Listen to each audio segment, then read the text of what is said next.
Eso era para hoy. Era para la clase anterior, pero como no pude, queda para hoy, ¿no?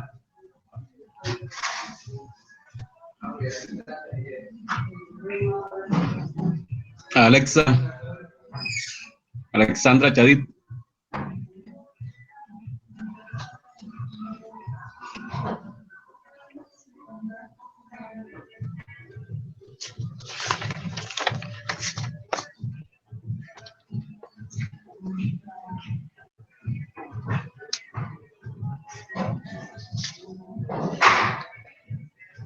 A Maurice Sierra.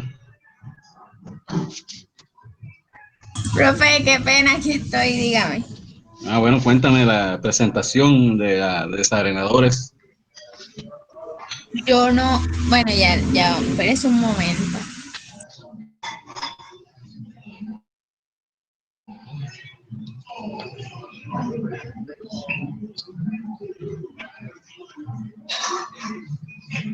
Voy a dejarlo así como entre una hora porque...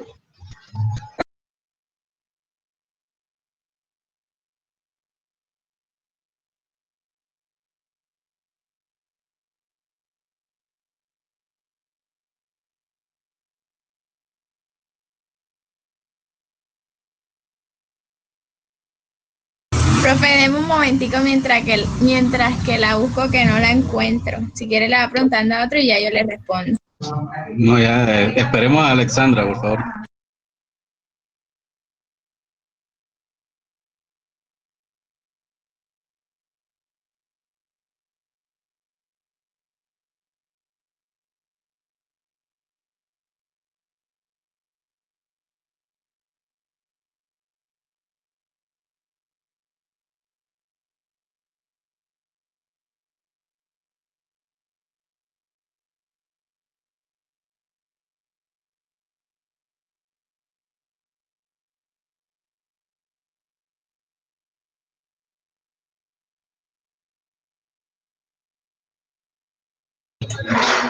Nada, Alexandra.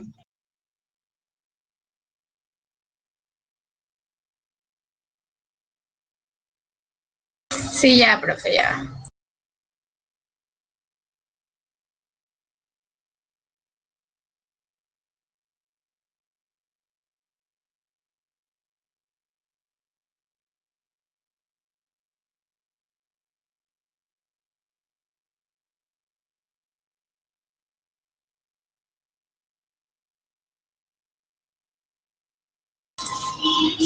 Bueno, voy a explicar un poco sobre lo que es el desarenador.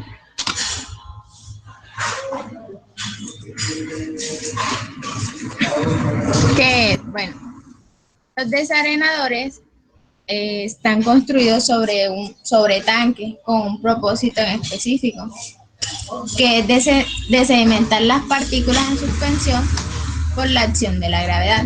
Como podemos ver en la imagen, las partículas sólidas más grandes, debido a la gravedad, siempre van a estar como al fondo del estanque o al fondo del tanque.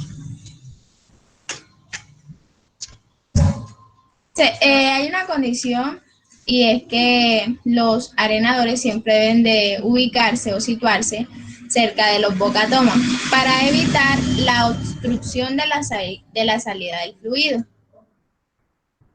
El material de suspensión transportado por el agua es básicamente arcilla, arena o grava fina, que son pues suelos más finos que a veces no logran pasar los filtros y que pues van dentro del fluido. Aquí podemos ver la clasificación del material de suspensión según su tamaño. ¿Sí me están escuchando? Sí, claro. Bueno. Bueno, entonces, acá podemos ver las zonas o cómo cómo se ubica un desarenador dentro de un estanque. Entonces ahí podemos ver la bocatoma, las válvulas de compuerta y que luego de pasar por ese proceso llegan al tanque de almacenamiento. Luego de llegar al tanque de almacenamiento es cuando pues se distribuye el flujo por las distintas redes. Entonces aquí podemos ver que la zona 1 es la cámara de aquietamiento, la zona 2 es la entrada del desarenador, la zona 3 es la zona de sedimentación y la zona 4 es el almacenamiento de lodos. Y por último, la zona 5 es la salida del desarenador. Las especificaciones de diseño. Bueno, las especificaciones de diseño tienen que tener ciertas características como el caudal, el periodo con el que va a trabajar para la realización de la tubería, el número de unidades, la relación de longitud y ancho, las profundidades máximas y mínimas. Estábamos hablando en la clase pasada también que pues se tienen que hacer unas excavaciones a 0.6 metros para instalar la tubería y pues que también hay ciertos periodos de retención hidráulico. Aquí está la pregunta que usted hizo.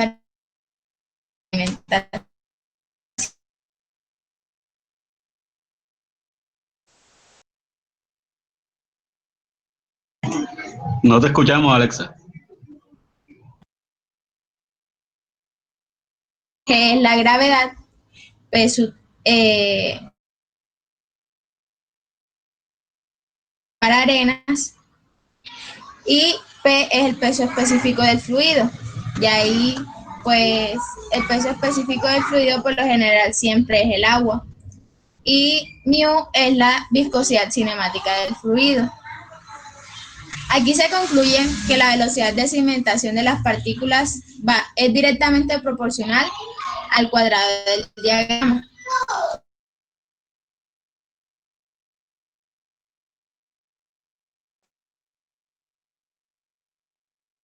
Trabajar con esta fórmula que les mostré anteriormente.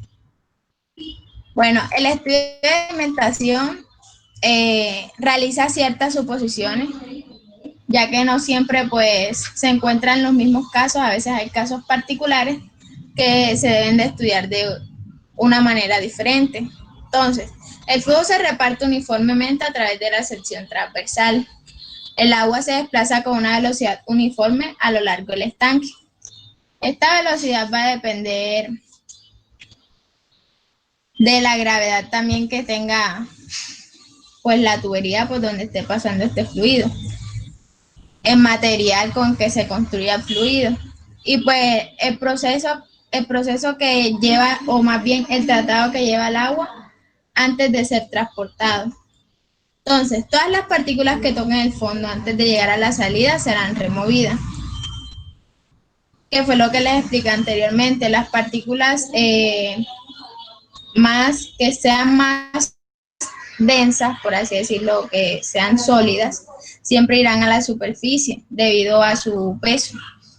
Adicionalmente se desarrolla el estudio, suponiendo que se ha de remover unas partículas cuyo diámetro es d.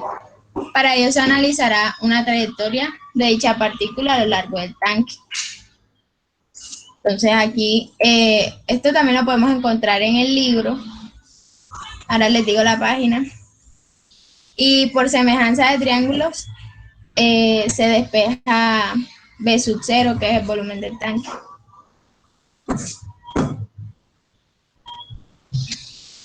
Reemplazamos la velocidad de la partícula crítica en la ecuación de Stokes y vamos a tener un B sub 0 que es igual a K por el diámetro al cuadrado y esto es igual al caudal sobre el área.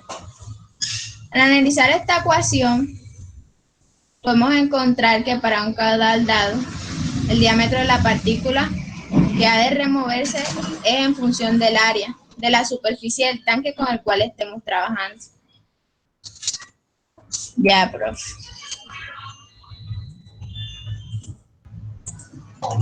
Gracias. Vamos con otra persona para complementar un poco. ¿Alguien quiere complementar lo que dijo nuestra compañera? ¿Entendieron todo? Profe, yo tengo una duda. Dígame, Manuel. Ella dijo que el peso específico por lo general es agua. ¿Qué otro peso específico de fluido pueden ser? O sea, ¿qué más puede ser aparte del agua? Por lo general, Bueno, Dile, Alexandra. por lo general te está haciendo siempre es un transporte del agua, porque estamos hablando de acueductos. Por eso, pero tú mencionaste que también se pueden con otros fluidos. ¿Cuáles otros fluidos se pueden? Pues el petróleo a veces también se transporta por tubería. Pero lo que yo me refiero es que estamos hablando de desarenador, ¿sí o no? Entonces tú dijiste que esa era la forma de la fórmula esa. Entonces tú dijiste Sí, por lo general cuando tú explotas un estanque o cavas a cierta profundidad para explotar X fluido, siempre va a contener un grado de sedimentación. Así pues la tubería sea la mejor que tengas. Entonces, por lo tanto, siempre tienes que utilizar un desarenador, porque tú vas a brindar en la pureza. Y también dependiendo el fin con el que vas a utilizar el fluido que estás explotando.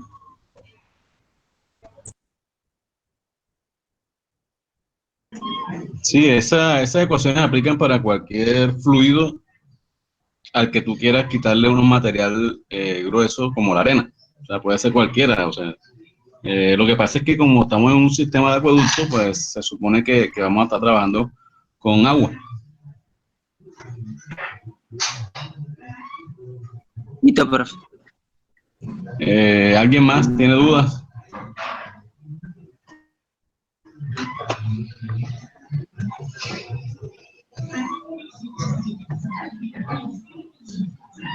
Bueno, entonces vamos a hacer el recuento de todas las clases. Mejor dicho, alguno va a hacer el recuento de donde empezamos el sistema de producto hasta donde vamos. Vamos a llamar a Anthony Ortega.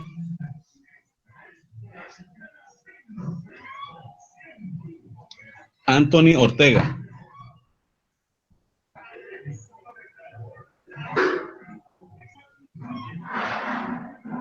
No está.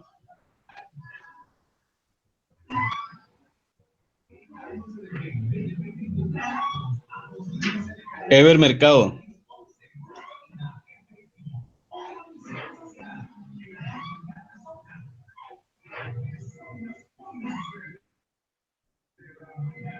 Ever Mercado.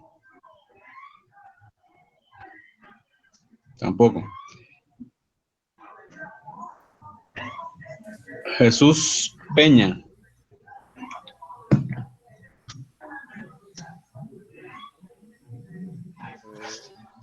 Dígame, bro. Haznos por favor un recuento de todo lo que hemos dado desde la captación hasta donde vamos ahora, por favor.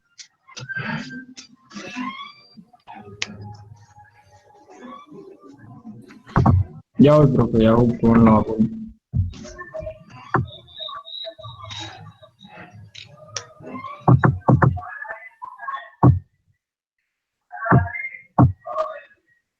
¿Desde captación o desde periodo de diseño, profe? Todo. Bueno, profe, nosotros empezamos con el periodo de diseño. O sea, los diseños que se manejan aquí son acueductos se supone que de 25 años, según lo que dice el RAS. Luego se debe estimar la población de diseño también a 25 años mediante los métodos que dimos, el método lineal, el geométrico, el logaritmo y el método de Wapu. También se puede hacer un análisis de sensibilidad de estos métodos estadísticos. Luego procedimos a dar sobre lo que se refería al consumo del agua, lo que era el consumo residencial, y usted nos mostraba las tablas donde se decía lo que se consumía en las casas, en los centros comerciales, en las industrias, y ahí se halla el caudal medio diario, el caudal máximo diario y el caudal máximo horario para hallar el caudal de diseño. Luego Vimos lo que concierne con las fuentes de abastecimiento. Usted ahí nos trató sobre los medidores, como la canaleta de Partial, los tipos de vertederos que hay, los vertederos rectangulares, triangulares. ¿Qué más? También vimos lo que nos decía el IRCA sobre la calidad del agua y el riesgo que se le daba al agua si contenía cierto tipo de elementos o microorganismos. Después luego dimos lo referente a las obras de captación. Ya viene siendo lo del diseño, con lo que dimos lo de las bocatomas, tipos de bocatomas. ¿Y qué más sería? Hicimos ejemplos sobre bocatomas y luego dimos lo que era referente a las bombas y estaciones de bombeo. Usted nos explicó qué era la cavitación, por qué se da la cavitación, lo referente al golpe de ariete, etcétera. ¿Qué más? Ahí lo que estamos dando ahora, que nos está explicando las partes que conformaban las estaciones de bombeo, el desarenador. Nos explicó la aducción, que sería lo último que estábamos dando. Ya, profe, eso es lo que yo tengo. Bueno, Jesús, ¿qué significa RAS? ¿Qué es el RAS?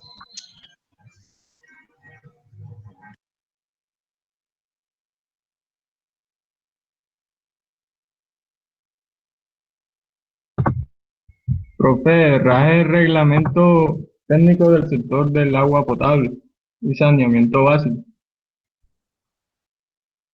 Ok. ¿Para qué se hacen los análisis de sensibilidad en la población? Ya un momento.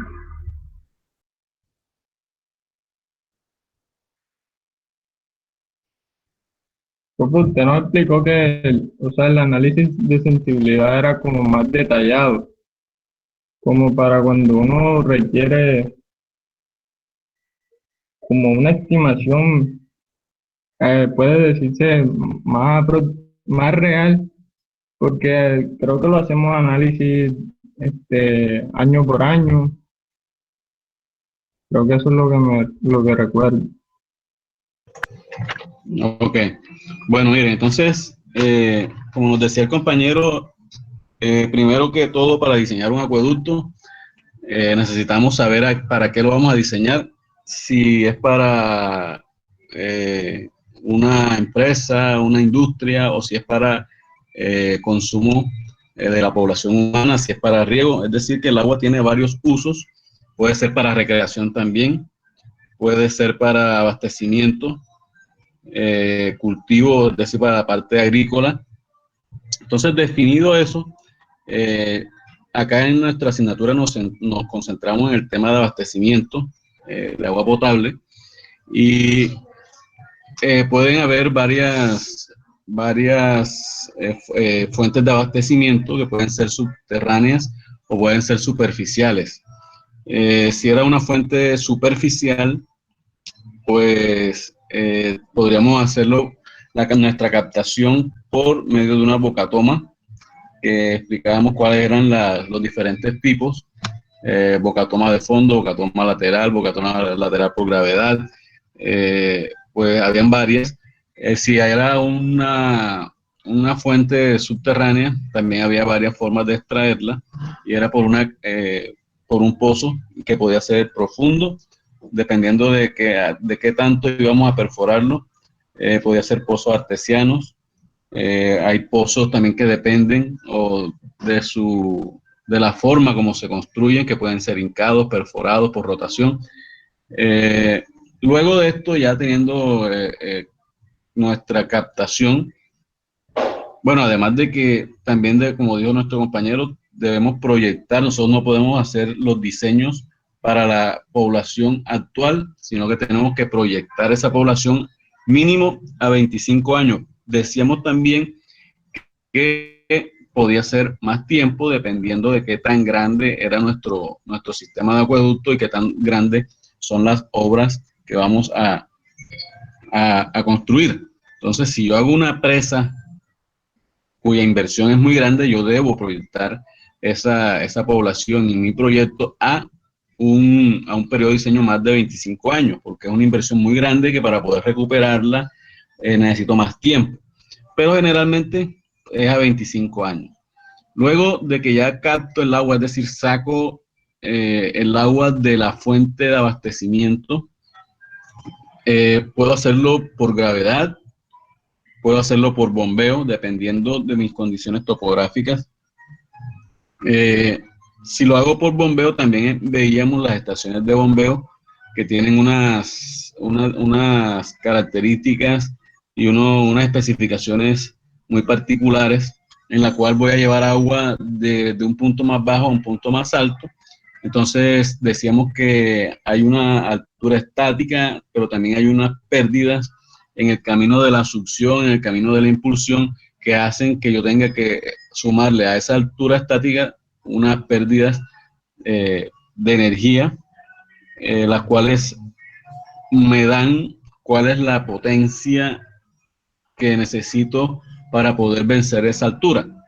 Y eso me da la potencia del motor y de la bomba. Entonces, también tengo el caudal, que el caudal para las estaciones de bombeo depende de la población, ¿sí? Decíamos también que la población tiene una dotación, la cual es la dotación neta, que depende de qué? Depende de la altura sobre el nivel del mar a la que estemos. En la resolución 0330 nos dicen que dependiendo de la altura sobre el nivel del mar a la que se encuentre la población a la que le vamos a hacer el diseño, así va a ser la dotación.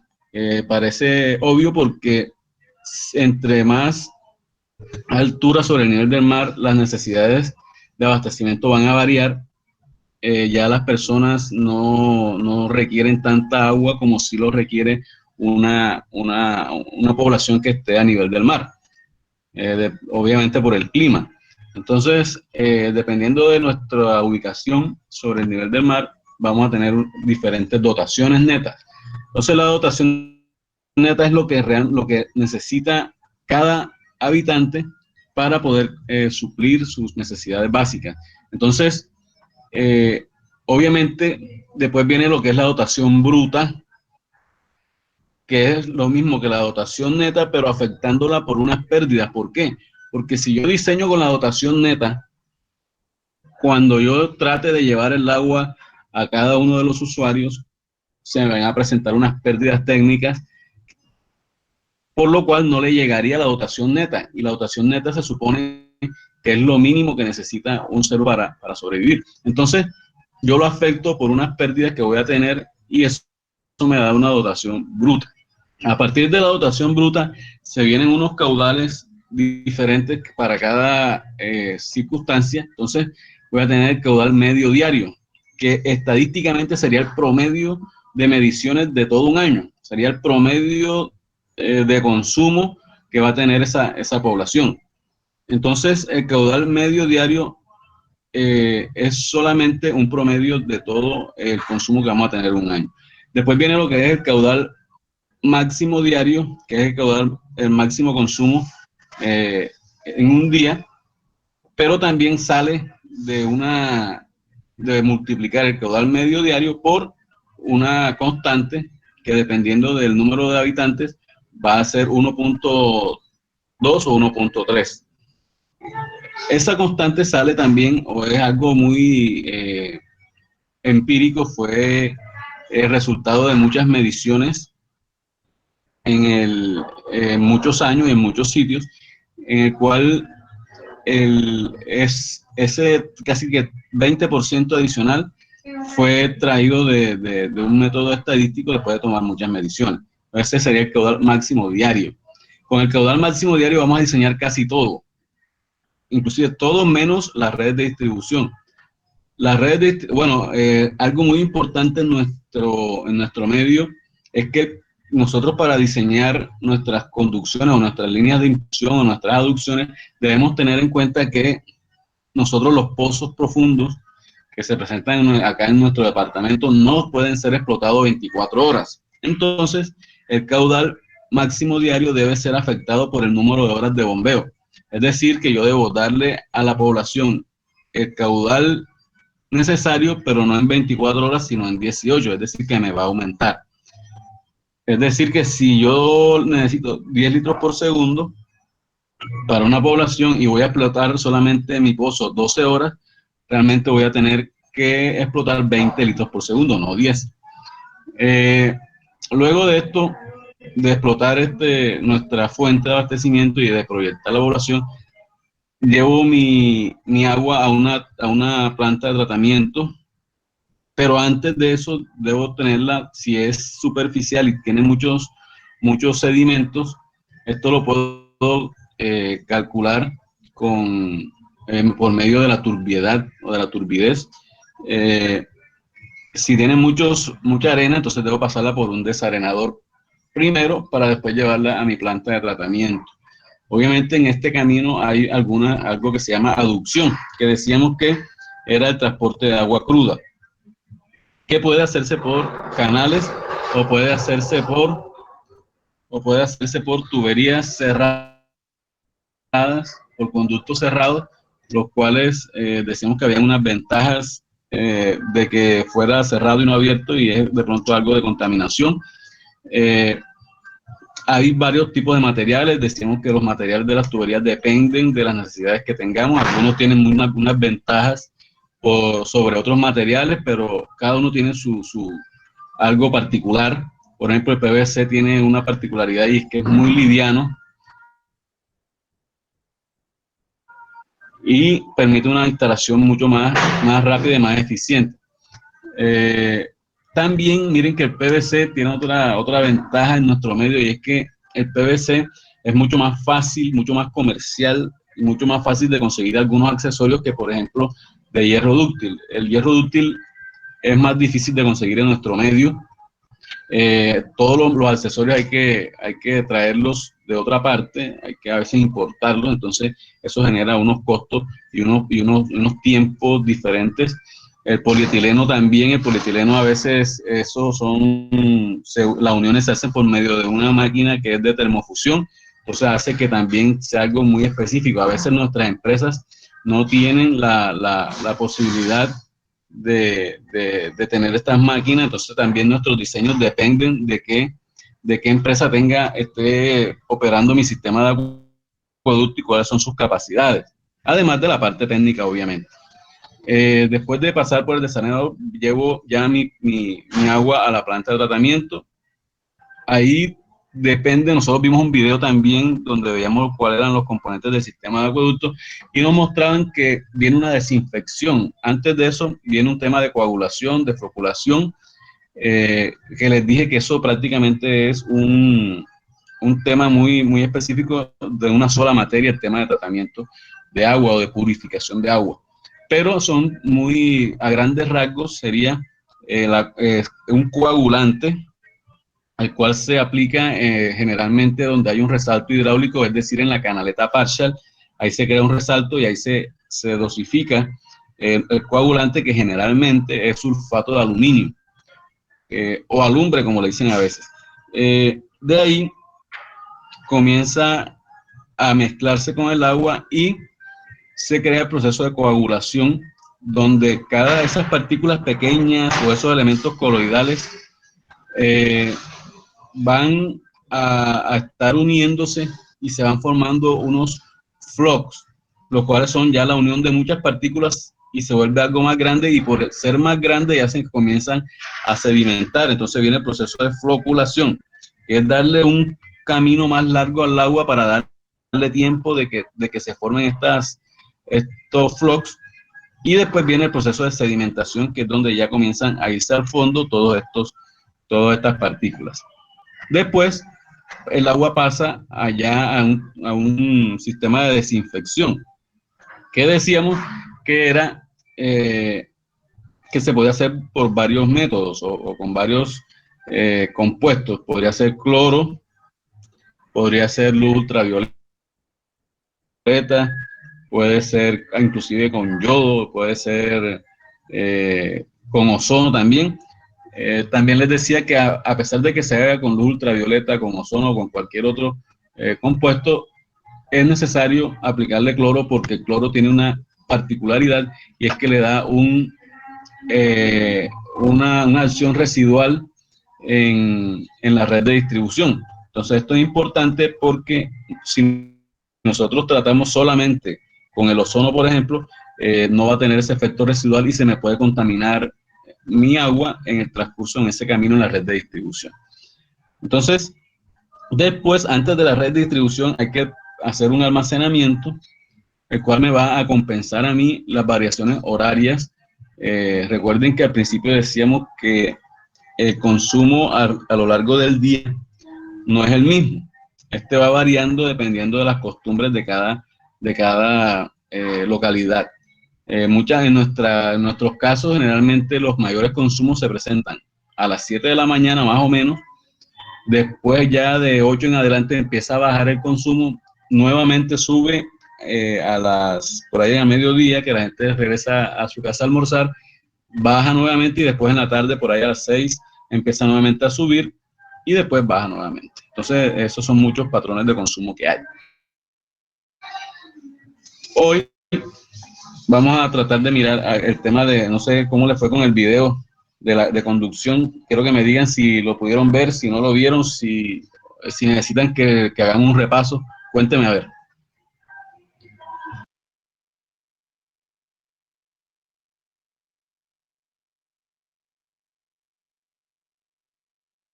Profe, ¿Cómo le fue con el video?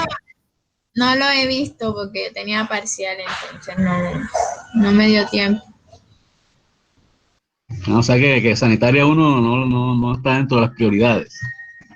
Sí está entre las prioridades, pero no pude ver el video.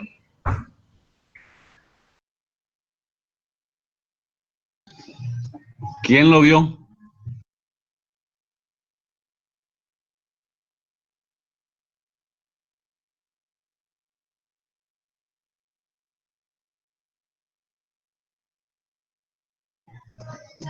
Nadie lo vio.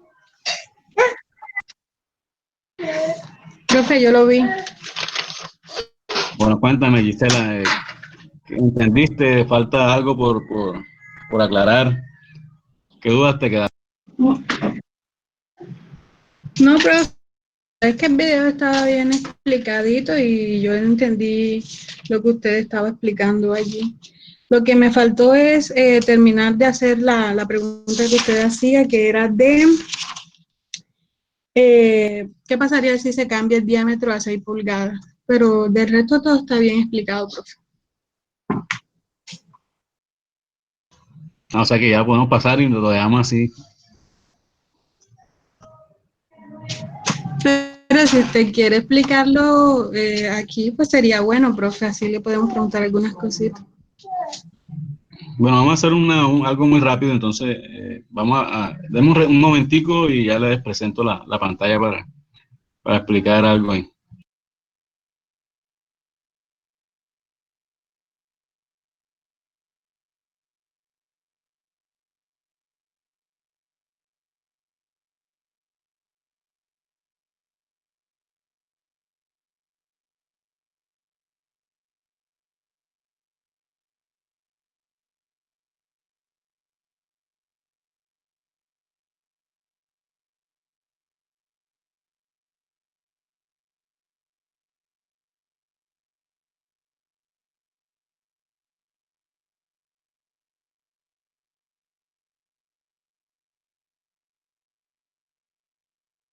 Bueno, entre otras cosas, les comento que el parcial va a ser casi que mediodía. Van a tener ahí como un buen tiempo para hacerlo. porque va a incluir casi todo lo que hemos dado. Y bueno, la idea es que les vaya bien. Profe, perdón, ¿hasta qué tema va a evaluar? Hasta lo que demos hoy.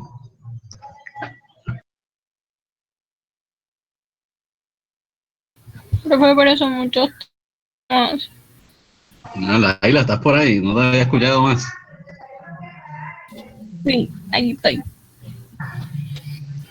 Bueno, no, eso está, van a tener bastante tiempo para hacerlo. Además que me imagino que lo van a hacer en grupo.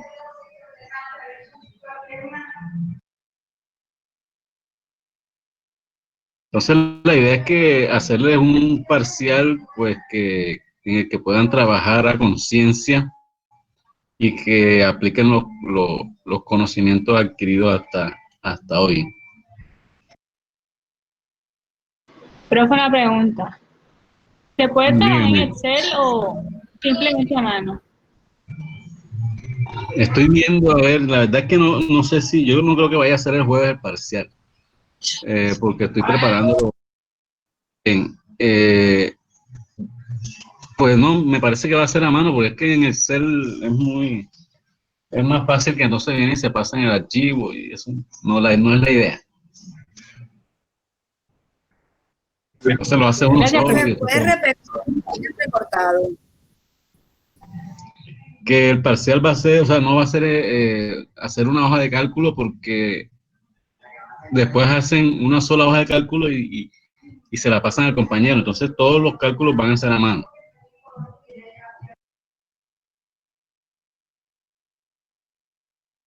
Profe, no podemos hacer el parcial en Excel. No, porque después hacen un solo archivo Profe, y y se en lo pasan parejas. entre todos. No, pero ajá. Yo sé que ustedes van a estar en parejas, o en 3, en 4, no sé. Profe, pero No, yo decía para ¿Cómo? salir el... profe, para facilidad suya. ¿Cómo, Juliana? No te escucho bien. Dime, Juliana, no te entendí.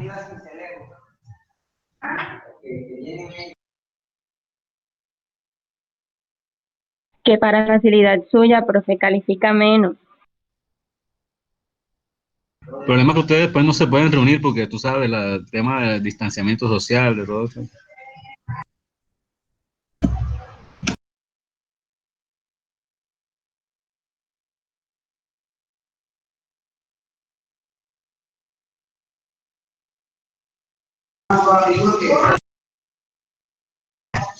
Bueno, entonces vamos a hacer la presentación para rápidamente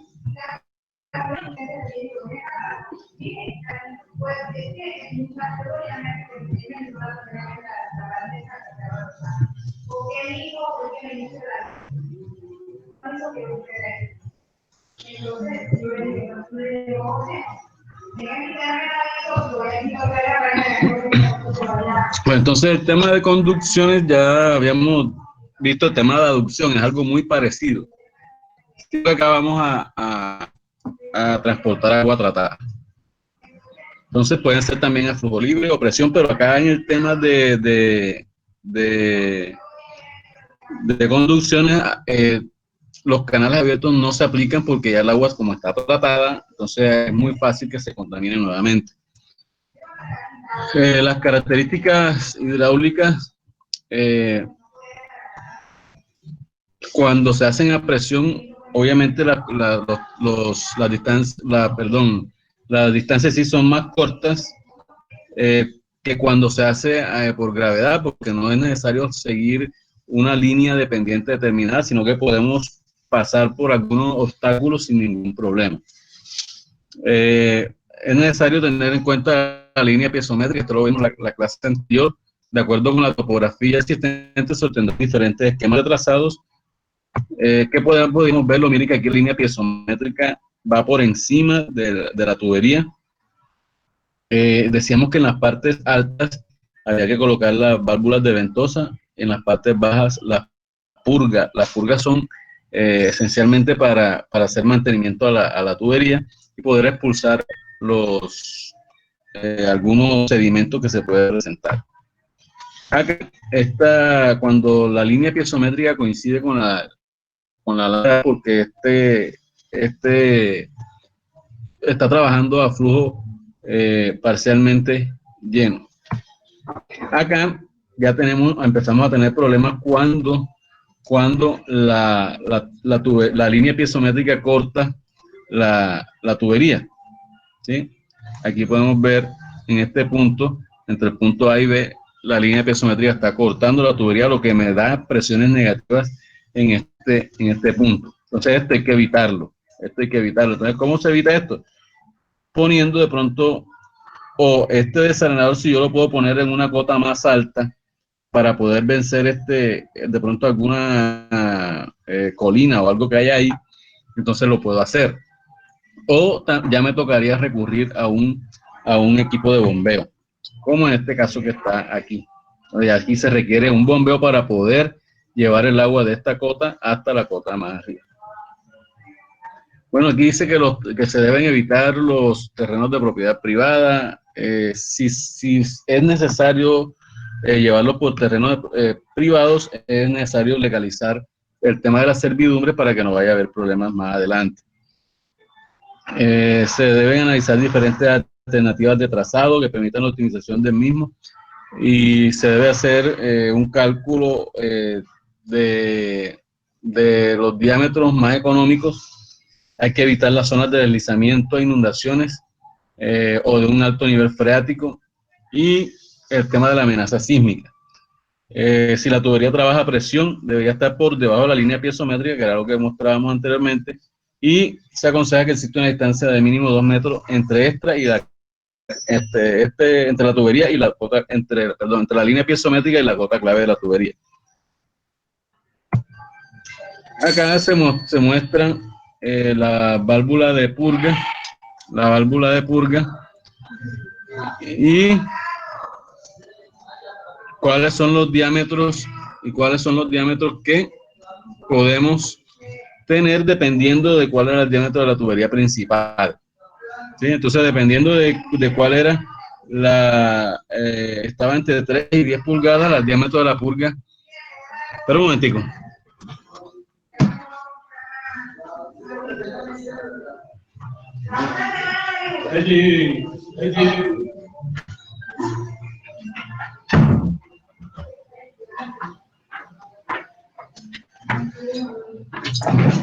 Bueno, entonces dependiendo del diámetro de la tubería principal, así va a ser el diámetro de la tubería de purga.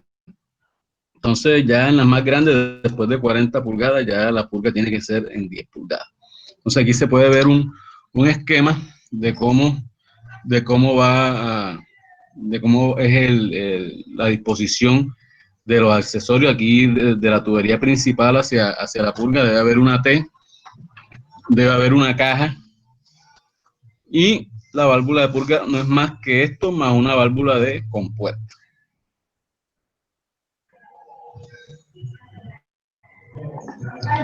Entonces la válvula de ventosa, decíamos también, ya voy a explicarlo rápidamente. Las válvulas de ventosa, su función es expulsar o admitir aire en la tubería. Entonces cuando esto se coloca en las partes altas, como el agua cuando va subiendo va desplazando el aire que está contenido en la tubería, entonces esto, si no se saca el aire, puede ocasionar que se presente como un tapón de aire, el cual no deja que el agua siga su curso. Entonces no va a llegar el agua hasta donde nosotros queremos. Aquí hay cómo es el funcionamiento de esta válvula, ¿sí? También se instalan en las tuberías de conducción válvulas de control o de corte, que estas pueden ser de compuerta o pueden ser de válvulas de mariposa. Esto se instala una u otra dependiendo del diámetro. Las tuberías de compuerta se instalan en tuberías hasta de 12 pulgadas. De 12 pulgadas en adelante ya se recomienda instalar válvulas de mariposa, que resultan más económicas, seguras y fáciles de operar.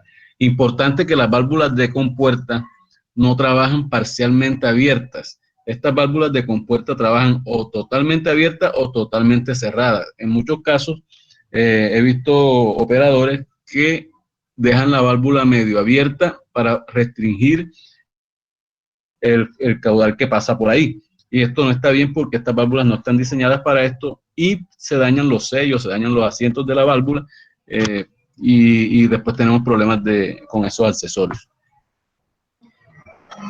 Bueno, también decíamos el tema de las tuberías, de los materiales, dependiendo de cuál es la carga que van a soportar, cuál es la vida útil, cuáles son las características del agua y los efectos que puede tener sobre la tubería, cuáles son las características del suelo, los rellenos, cuáles son las características hidráulicas, como la presión a la que se someterá la tubería, y las condiciones económicas del proyecto y la facilidad de transporte e instalación. Hay tuberías de hierro, hay tuberías de acero, hay tuberías de concreto, hay tuberías plásticas, como son el PVC, que se lo mencionaba anteriormente, el polietileno de alta densidad, que es un material bastante flexible, el GRP, que es poliéster reforzado con fibra de vidrio. Les decía que este GRP es la que están utilizando en la canalización del arroyo de Florencia. Entonces estas tuberías plásticas tienen la ventaja de que son muy livianas, son de fácil manejo, tienen resistencia a la corrosión, baja rugosidad. La desventaja de estas tuberías de plástico muchas veces es la presión a la que pueden trabajar, que son superadas por mucho, por ejemplo, en las tuberías de hierro o acero. Entonces hay tuberías de acero, por ejemplo, en hierro dúctil, que pueden tener soportar hasta 40 bares de presión, es decir, casi 400 metros columna de agua. Y las tuberías de plástico pueden estar soportando presiones máximas de 140 metros. Entonces miren que es casi 4 veces la resistencia de hierro con respecto al plástico. Miren, aquí están las tuberías. Entonces, ese día hablábamos del RDE, que no es más que la relación del diámetro con el espesor de la tubería. Este RDE generalmente se maneja en tuberías de PVC. Entonces, hay RDE 21, RDE 26, RDE 32.5, RDE 41. A medida que va aumentando la relación diámetro-espesor, va disminuyendo la presión máxima de servicio. Miren que la mayor es RDE 21. Es decir, la mayor presión máxima de servicio está con el RDE 21 y la menor, que es RDE 41, son apenas 7 kilogramos por centímetro cuadrado, y la mayor es RDE 21, que da 14.06 kilogramos por centímetro cuadrado, que es más o menos 140 metros columna de agua. Y acá en la RDE 41 lo que puede soportar son 70 metros columna de agua. Aquí hay unas tuberías de asbesto cemento que ya no se están usando para temas de acueducto, por todo el tema de cáncer, que es un material cancerígeno. Bueno, entonces, ¿qué pasa cuando la presión en un punto determinado del trazado sobrepasa la presión máxima de trabajo? Pues hay diferentes soluciones. Podemos modificar el trazado de la tubería, cambiando el alineamiento, o cambiamos el tipo de tubería o la clase de tubería.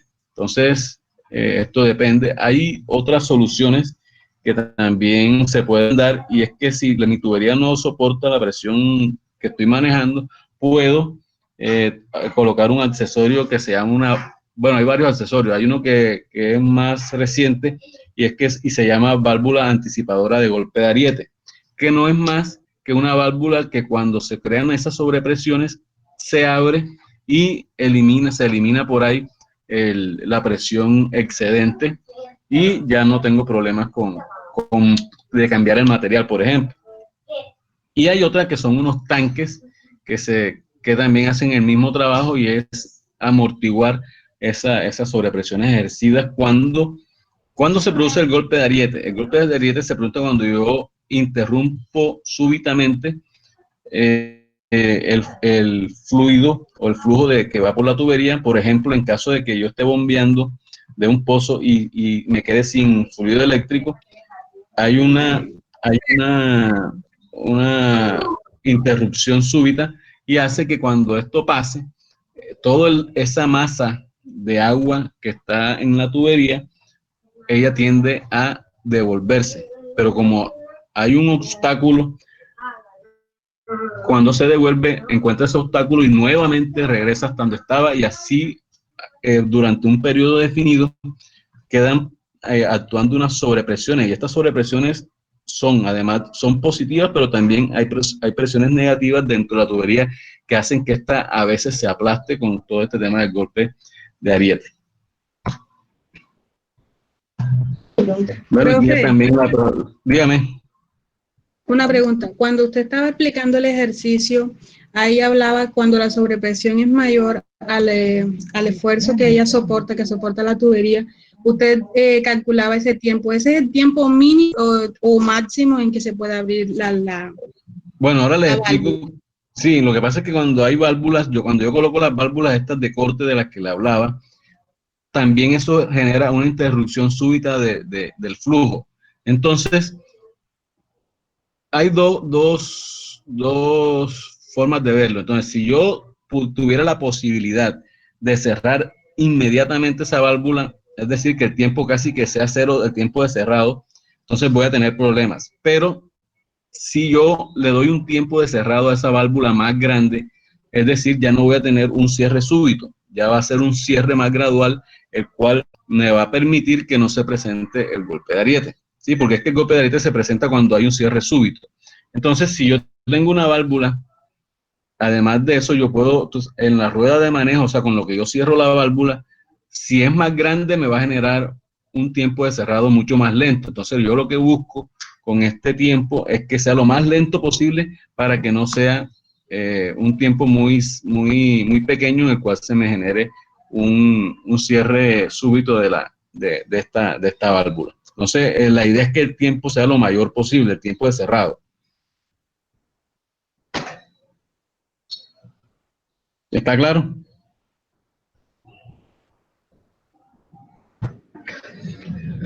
Bueno, el caudal de diseño ya sabemos que es el caudal máximo diario, la presión máxima, esto lo vimos, hablábamos de los diseños hidráulicos de las tuberías, que teníamos el factor de fricción que dependía del número de Reynolds y de la rugosidad relativa. Esta rugosidad depende, obviamente, del diámetro del material de la tubería. Y el número de Reynolds también es función de la viscosidad cinemática. ¿Sí? Decíamos también que la viscosidad depende de la temperatura. La rugosidad absoluta depende del material. Entonces aquí en el libro nos muestran diferentes materiales y cuáles son sus rugosidad absoluta. Entonces, dependiendo también de si tenemos un flujo laminar o un flujo turbulento, así va a ser el número del factor de fricción. Entonces, si es un flujo laminar, el factor de fricción va a ser 64 sobre Reynolds, y ya para sus flujos turbulentos está la ecuación de Colebrook-White, la cual está aquí definida. Entonces, les decía que estas fórmulas como requieren un poco de iteraciones o algunas iteraciones para poder calcular F, entonces también podemos usar la ecuación de Manning, pero con algunas limitaciones. Perdón, la ecuación de Hazen y Williams. Entonces la ecuación de Hazen tiene unas limitaciones, y es que es válida para el transporte de agua a temperaturas normales cuando el diámetro es superior a 2 pulgadas, que la velocidad de flujo sea menor de 3 metros por segundo. Y para cuando esto pasa, hay que tener un número de Reynolds relativamente alto para que sean comparables con los resultados de la ecuación de Darcy-Weisberg. Y es necesario tomar una apropiada selección del coeficiente de rugosidad. Aquí el coeficiente de rugosidad, entonces decíamos que muchas veces la tubería se le presentan incrustaciones dependiendo de qué tipo de agua tenga. En nuestro caso esto se presenta mucho porque las tuberías tienen mucho calcio o magnesio, y entonces en las paredes se van incrustaciones que modifican la rugosidad.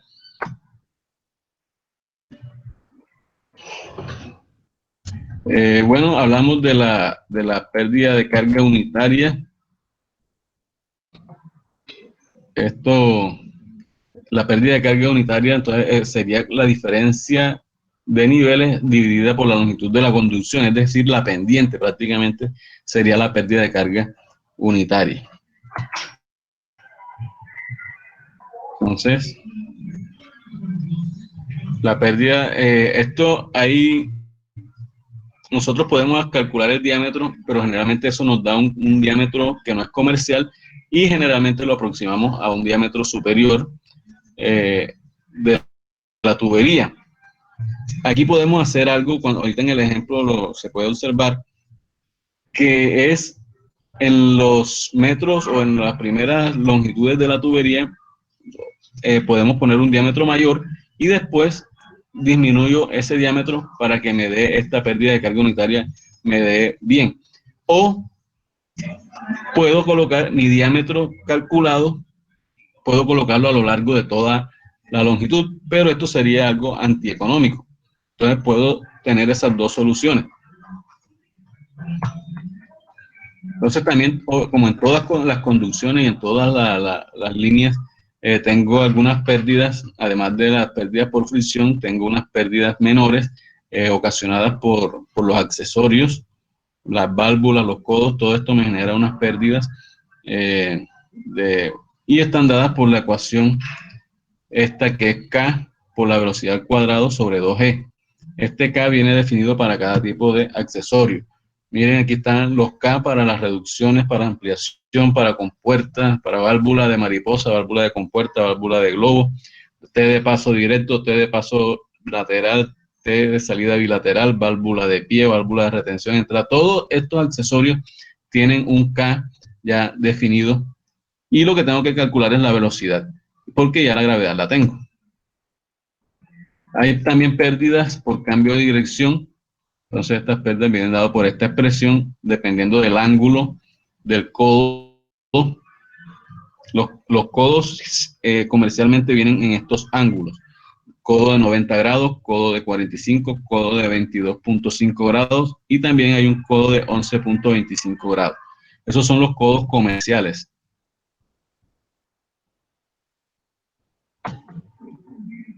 Entonces los codos, miren que aquí vemos, pueden ir sumando o disminuyendo las pendientes. Miren aquí, si la diferencia es de entre el 14 y el 30%, el codo es de 11.25, entonces así vamos viendo cuáles son los accesorios que hay que colocar. Y las velocidades máximas y mínimas en las conducciones. La idea es que se puedan transportar sólidos suspendidos en una conducción. Entonces, para esto se recomienda una velocidad mínima de 0.6 metros por segundo y la velocidad máxima depende del tipo de material de la tubería, de lo que nos diga el fabricante. Como criterio general, se recomienda una velocidad máxima de 6 metros por segundo. Pero debe verificarse la magnitud de la sobrepresión por golpe de ariete. Las pendientes de la tubería, con el fin de facilitar la evacuación del aire a través de la válvula de ventosa y de los sólidos a través de la válvula de purga, se recomienda que la tubería no sea horizontal, sino que tenga una pendiente mínima recomendada. Entonces, cuando el aire se desplaza en la misma dirección del agua, la pendiente mínima debe ser de 0.04%. Y cuando el aire se desplaza en dirección contraria a la del agua, debe ser la pendiente mínima de 0.1%. El diámetro mínimo nominal es de 2 pulgadas. Hay algo muy importante también, y es que cuando hay cambios de alineamiento horizontal o vertical, se generan unos esfuerzos que deben ser absorbidos por unos anclajes, los cuales pueden ser de concreto ciclópeo o concreto armado. En cualquier cambio de dirección que tenga mi tubería, se van a generar unos esfuerzos debido a ese cambio de dirección. Entonces, ese empuje, a causa de la presión estática y dinámica a la que está sometido el fluido, está dado por esta ecuación, donde E es igual al esfuerzo estático, gamma es el peso específico del agua, H es la altura de la columna de agua, A es el área de la sección del tubo por el seno del ángulo en el cual se está haciendo el cambio de dirección. Y aquí se puede ver en planta, miren, que se genera un esfuerzo resultante y también se genera un esfuerzo por la presión dinámica. Aquel que vimos aquí es por la presión estática, acá es la presión dinámica debido a la fuerza centrífuga. Entonces este está dado por la ecuación esta que está acá. Entonces el esfuerzo total viene siendo la sumatoria de esos dos esfuerzos anteriores, es decir, estático y dinámico, y podemos calcular el esfuerzo total. Acá se hace el cálculo del anclaje. Entonces, básicamente la expresión, eso depende también de cuál es la resistencia que tenga el suelo en ese punto. Entonces aquí nos dan una resistencia, unos esfuerzos admisibles, dependiendo del tipo de terreno. Entonces, para arena suelta o arcilla blanda, voy a tener que tienen resistencias menores de un kilogramo por centímetro cuadrado. Arena fina, arena gruesa, todo esto depende, hasta rocas que son ya muy resistentes, que tienen 20 kilogramos por centímetro cuadrado. Entonces acá lo que me da es un área, entonces el área de la superficie que está resistiendo esos esfuerzos, y es el empuje debido a la presión estática. Y el esfuerzo admisible o la resistencia del terreno obtenida de un estudio del suelo o de esta tabla que está acá, la cual da la resistencia admisible verticalmente. La resistencia en la dirección horizontal puede tomarse como un medio o un cuarto de la resistencia vertical. Entonces el cálculo del anclaje sería, y la expresión de la fricción, recuerden que la idea es que tenga un peso tal que con la fricción que genera con el terreno no me desplace la tubería. Entonces aquí está la fórmula para la fricción. Acá están las componentes del esfuerzo en cada uno en X y en Y, horizontal y vertical. Y si el vertical es 0, obviamente solamente va a quedar el esfuerzo horizontal. Y aquí están los coeficientes de fricción para cada uno de los terrenos. Entonces los tipos de anclaje pueden ser horizontales o verticales, y miren que esto actúa prácticamente por el peso del concreto. Entonces el P es el peso del anclaje, H es la altura del anclaje y está limitada por el diámetro de la tubería. Esto sería un corte, miren que yo voy a cubrir la tubería con el concreto. Hay algo muy importante aquí, y es que estos anclajes no pueden ir en las uniones de las tuberías o en las uniones de los accesorios, porque después cuando le voy a hacer mantenimiento no puedo quitarlo. Entonces esto debe ser casi que desmontable cuando yo necesite hacer alguna reparación. Miren, acá está, si este ya es vertical. Miren. Algo muy importante son las dimensiones de la zanja en la que yo voy a instalar la tubería. Esta, como va enterrada, entonces esto va a hacer que esta altura a la que yo voy a instalar la tubería va a hacer que se disipen un poco las cargas que se presentan, ya sea por el transporte de los vehículos.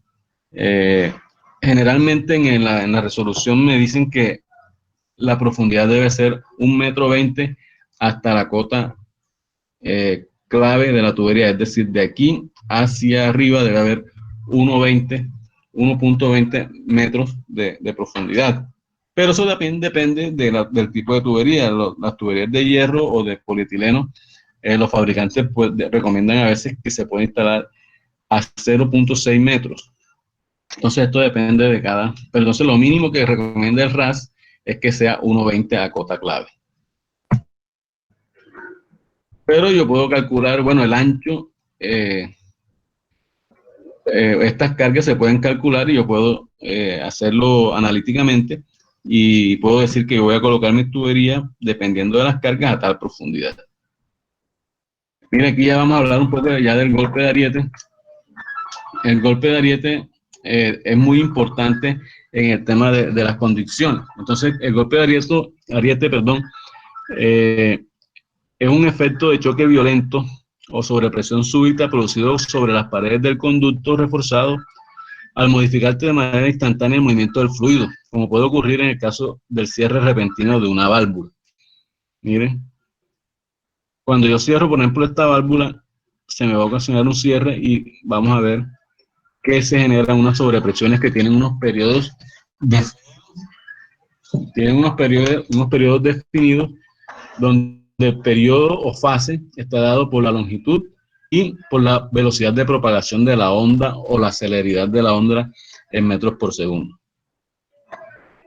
Ese valor de esa celeridad de la onda o de propagación, o la velocidad de propagación de la onda, se puede calcular mediante la fórmula de Allievi. Entonces está dada por, miren que C es la celeridad de la onda y es función del diámetro del tubo, del espesor de la pared del tubo, K, que es la relación entre el módulo de elasticidad del agua y el del material de la tubería.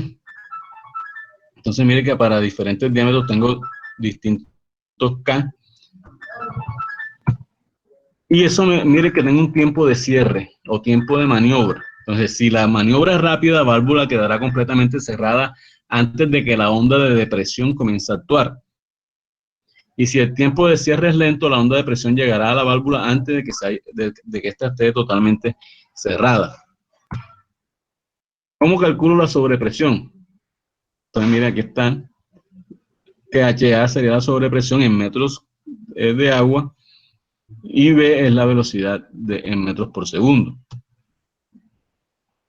Acá, en caso de que la maniobra sea lenta, va a ser esta sobrepresión.